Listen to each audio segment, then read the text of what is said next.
Welcome to New Thought Tuesdays, everyone. My name is Dean Regan with my spiritual partner here, Mr. Richard Smith. We are here for New Thought Tuesdays talking to you about the three C's, aren't we, Richard? We're talking about confidence, commitment, and courage, and giving it a New Thought Ancient Wisdom kind of spin today.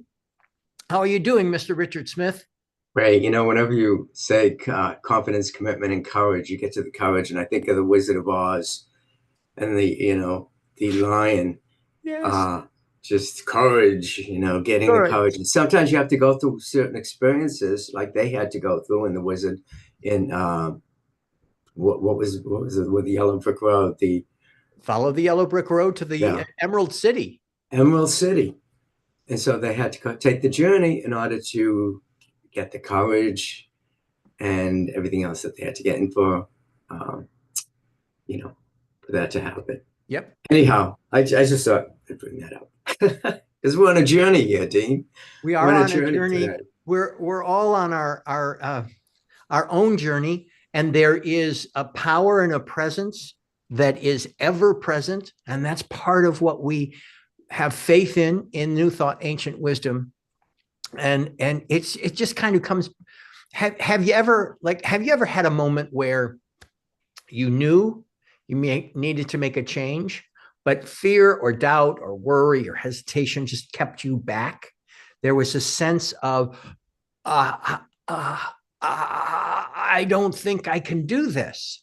I don't think I can do that. I don't believe I can do this. The truth is that no one is born ready for change because we are ever in process of change. We are ever changing. And to identify, oh, this is a change, I'm not ready for it, we're always changing. The good news is you don't need to be so much ready as you need to be willing. And that's what we're talking about today, the willingness to move forward, even when you might have a sense of fear, doubt, and worry. You might have a sense of blame, shame, and regret. Moving forward, because that sense of confidence and commitment and courage, they all go with another C, which is choice. It's all of choice. And it's just built, that choice for change is built on the ability to have a sense of confidence about yourself, commitment to what it is you divinely desire, and bringing that confidence and that commitment together with the sense of, that I love that picture. Have you seen the picture? A friend of mine just did an email with a picture of the little kitten looking in the mirror, and it sees this lion looking back. That's the feeling tone about Yeah, it. yeah, love that. It's inevitable that change is going to happen. There's no stopping it, and you can count on that. It's the only thing you can really count on, Yeah, that things are going to change. yeah. So how you deal with that is, what's important, what we want to talk about today on New Thought Tuesdays. And to me, change is, it's no longer something that happens to you. You know, uh, It's something. it's It's something stuff that, that happens for you. yeah, there you go. Why is this happening from? How is this happening from me? How is this happening for you? Uh, yeah, but also, Dean, it's something that we can choose how to experience the new change, or to not only to be able to experience the changes that come up in a peaceful, harmonious way, but also with the work that we do, we can create the change that we want to experience. We can create the life we would like to experience because we're working with an unlimited power and presence, infinite intelligence. I call it God, the infinite filmmaker, creating the movie of your life.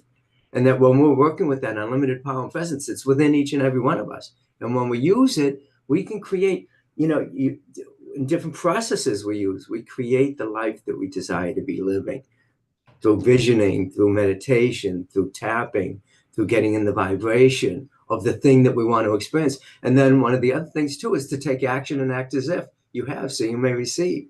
So Mm-hmm. act as if the thing that you want to happen and see, experience in your life, the changes you want to experience in your life, start to vision. What does it look like? What does it feel like once these changes take place that you're co-creating in your life?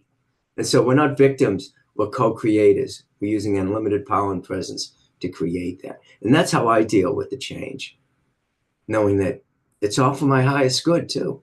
You know, that infinite intelligence, that my good is always knocking on my door, and change is something to embrace, because I know anything that I work on, pray about, meditate on, and create, co-create in my life is going to be good. It's going to be good. Yes. And the more you do this work, Dean, too, the more good comes to you because you're in the vibration of good. Yes. The Embrace the more good change. comes, the more you do this work, the more good that comes to me, because I'm more aware of how I'm involved in the process. Because if guys, Bingo. if you're listening to us, be aware of how what we're saying imprints on your life. Compare how your life is going and how you might use some of the things that we're talking about in your life, because the life that you have, look around at it right now. The life that you have, it's the life you've already created. It's not like being, when we use the New Thought Ancient Wisdom teachings, it's not like, okay, now we can have a part in the life we're creating. That's not the deal. We're already creating our life. The New Thought, Ancient Wisdom ideas, our philosophies, our faith is how you become mindfully engaged in the life that you have a divine desire to experience. I like to think of it like, with these ideas about engaging in life. It's like if you're an orchestra, you're playing an instrument in an orchestra, but if you hesitate to play your part, that part that you're there to play and pray, the whole the musical experience suffers. It's less than it can be.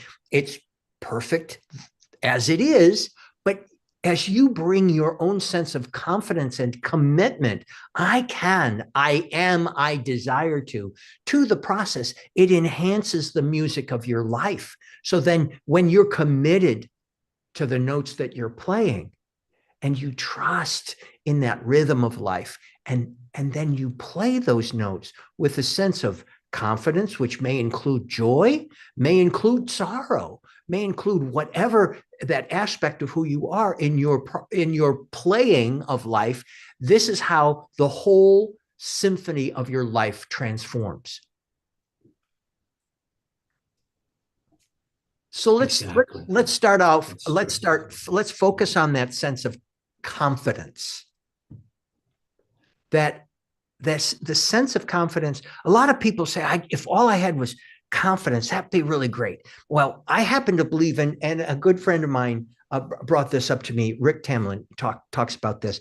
I believe that your commitment is much more important than your sense of confidence or your sense of courage. The commitment, your desire to experience and express a certain aspect of your life, your commitment to that is the main aspect of that musical experience of your life that you're playing, your commitment to it.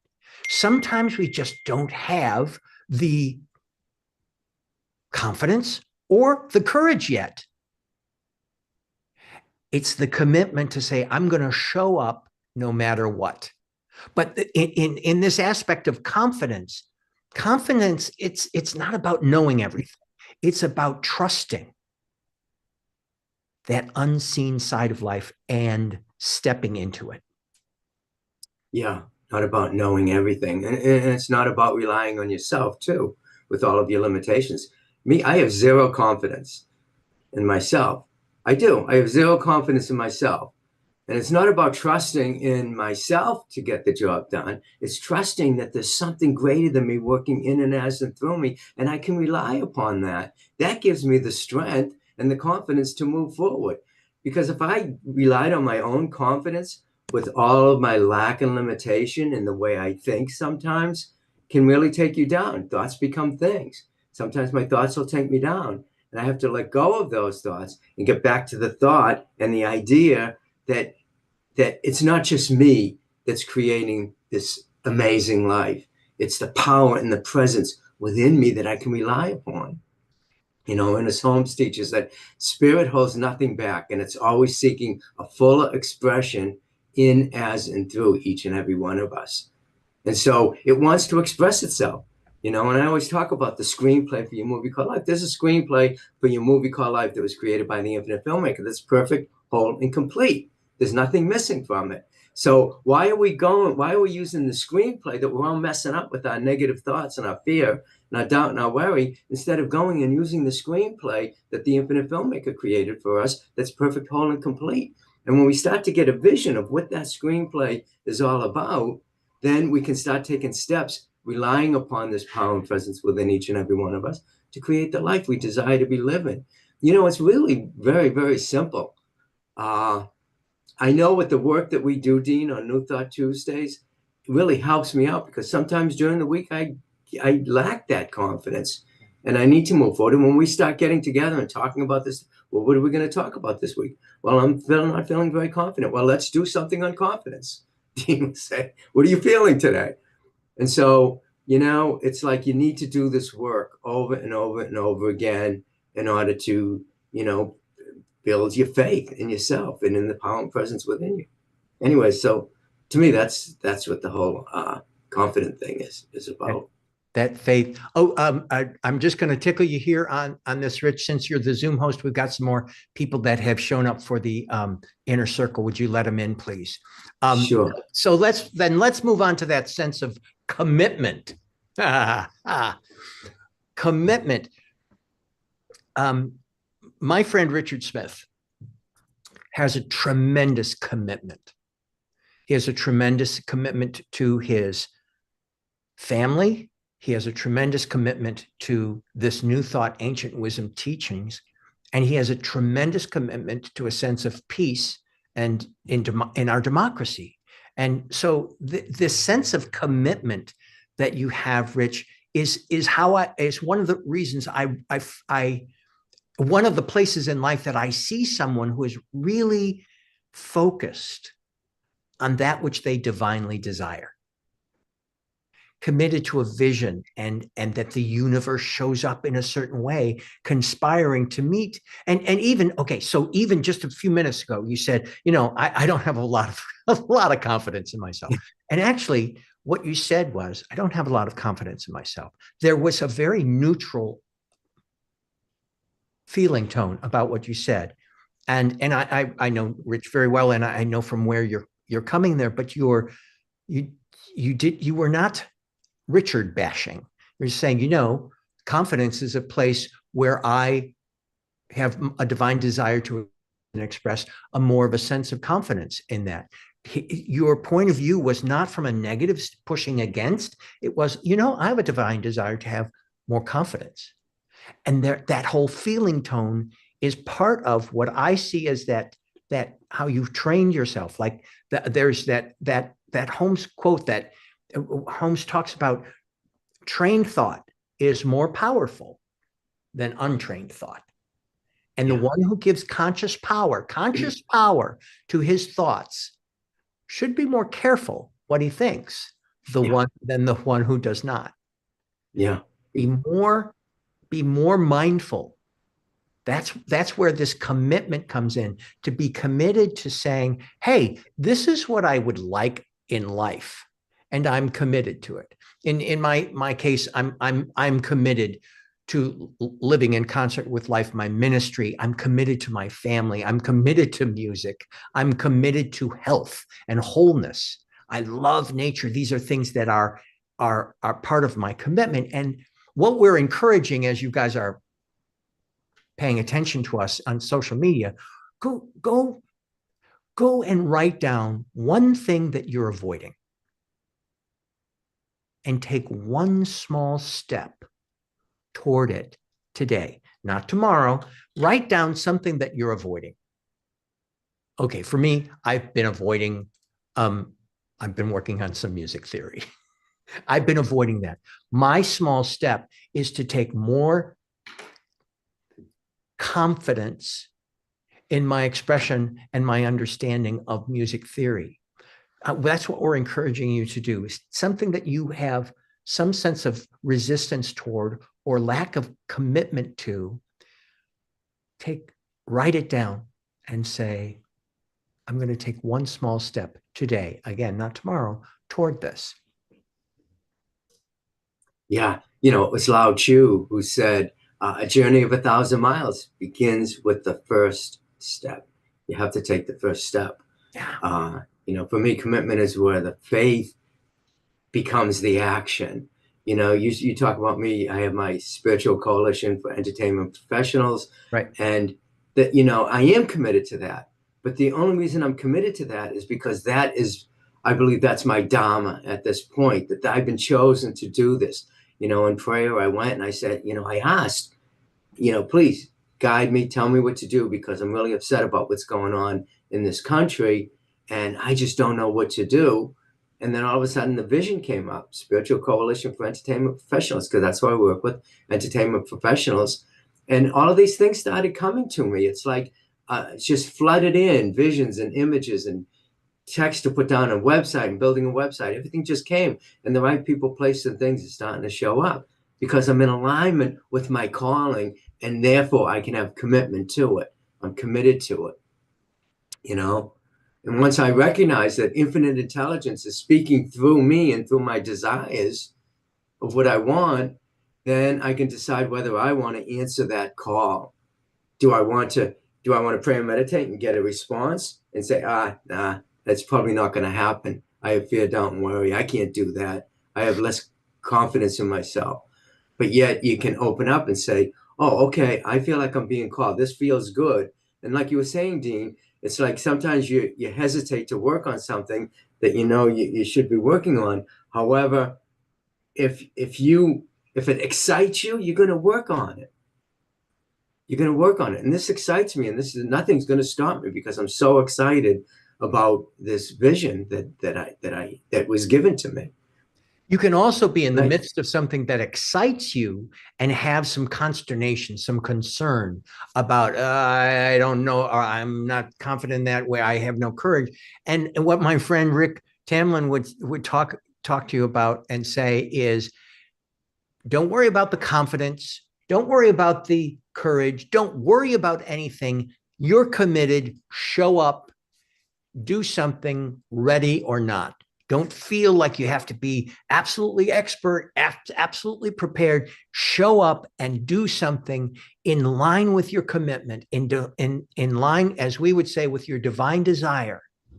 Just show up and take an action. Yeah.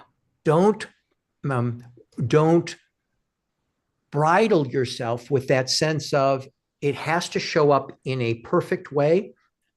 It has to show up just exactly this way. Has to starts bringing an energy in that can really impede, push against your commitment, your that thing that is your divine desire. Go with that flow and trust. Okay, I'm committed to this. Yes, I'm a little bit queasy about it at this time. I'm moving forward. Here's what I can do. I can reach out. I can write down. I can make a phone call. I can do X in order to move my sense of commitment forward, that thing for which I have a divine desire. I think we need to move on to courage because we're almost out of here, Mr. Smith. Oh, we got courage to talk about. We do have courage Oh, to that's talk right. about. The lion. before Courageous before we lion. move into the inner circle, that idea to dare to be yourself, dare to be great, dare to be magnificent. That's that sense of daring. Who are you not to be amazing? You are amazing. To think that you are not, who are you not to be amazing, to be magnificent, to be mindful, move forward? It's not that whole courage thing is not an absence of fear. It's the confidence to decide to move in a certain place with commitment. Courage is not an elimination of fear. Courage can be expressed while you're in a fear state. Yeah. Don't let Yeah. your desire to be whole, perfect, and complete, and la da da and delight keep you from taking those divine actions toward your divine desire. Yeah, you talk about fear, but it's in choosing faith over the fear, action over hesitation, and your purpose over comfort, Yeah. over being comfortable. Feel like your purpose. This is my purpose. This is what I was created to do at this point in my life. A film director knows that every great production is going to have challenges, unexpected setbacks, and reshoots and edits, but they trust in the process and they keep moving forward. And the same is true for you in your life. God, the infinite filmmaker, divine presence, doesn't guarantee a challenge-free path, but it does guarantee that the universe is for you and never against you. And every obstacle is just a plot twist that's leading to your greater resolution of what you want to create. It allows you to create it. So courage, have the courage, knowing that, and the faith. I like that what you said about faith. Have the courage and the faith to move forward. Faith in what? Faith in that, that you're being guided by Well, the divine presence. faith is involved when you can make a statement confidently that the universe is unfolding in your best interest, in your highest and best good. That requires a certain amount of faith and a Yeah. certain amount of choice. But we got to get out of here. What we're going on about confidence and commitment and courage and having that quality of change to embrace it in your life. And we're going to go into the inner circle. If you don't know about the inner circle, go to www.newthoughttuesdays.com and you'll learn about the inner circle. It is our membership experience where we take these ideas and we leave the social media live stream and we talk about them confidently, confidentially, and joyously in the inner circle. Yeah. So as you move forward from this broadcast, just ask yourself, what scene in my life's movie is ready to reveal itself? And what am I willing to do to be able to make that shift and to experience that desire? Yep. Divine desire, you call it, right, T? Absolutely. Divine desire. So we'll see you in the inner circle. We're going into the inner circle now. We'll see you next week. Go to newthoughttuesdays.com for more information about the inner circle and about Richard Smith and Dean Regan. We'll talk to you soon. Have a blessed week. Take care. All right.